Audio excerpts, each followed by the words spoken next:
这个南昌拌藕太好吃了，适合在家里面去做，有点小吃摊上的那种香辣脆爽的感觉，搭配了百香果、蜂蜜、酸野水果。又来做今天的晚餐，我买了3节莲藕，给它削皮，开水入锅，煮上10分钟吧，我煮了12分钟出锅的。你如果不想要它变色，在煮的过程中可以加一点白醋，过一遍冷水，再给它切成薄片，先放一旁备用。调料里切一点小米辣、粗细辣椒粉、芝麻还有蒜末，用热油给它激发一下香味，浇出这种红油，先给它搅匀。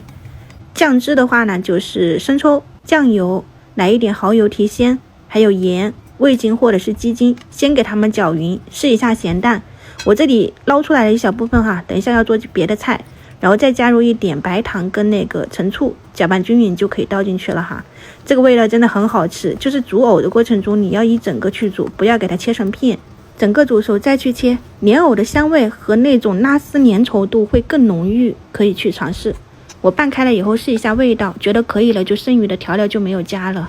这种家庭版本的南昌拌藕虽然不知道正不正宗，但是味道是真的很好，和我在江西吃到的那个街边的味道很相似。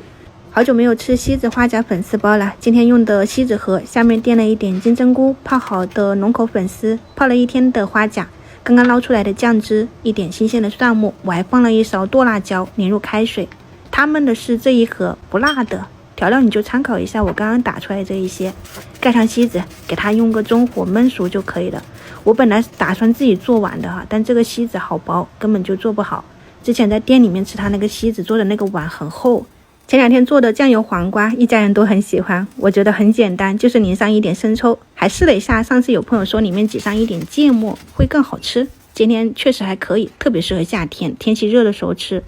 这边的粉丝包也好啦，这2锅都已经可以了，很简单吧？每天和你们云吃饭真的特别开心，你们也可以多给我发一下你们吃的啥哈。我今天还买了一点这种紫燕白味鸡的麻鸭，水果我是中午吃了一部分，留了一点点晚上和你们分享。提前冷藏过了哈，百香果淋到你切好的水果上面，再淋上1勺蜂蜜，还有就是这一个不能少，甘梅粉，也就是那个酸梅粉，也给它撒上去拌均匀，就和在广西吃到的那个酸野很相似，只是没有辣椒一样，特别的酸酸甜甜的。今天我们家的晚餐就供大家参考一下，我个人挺满意的。我们明天早上再见，拜拜。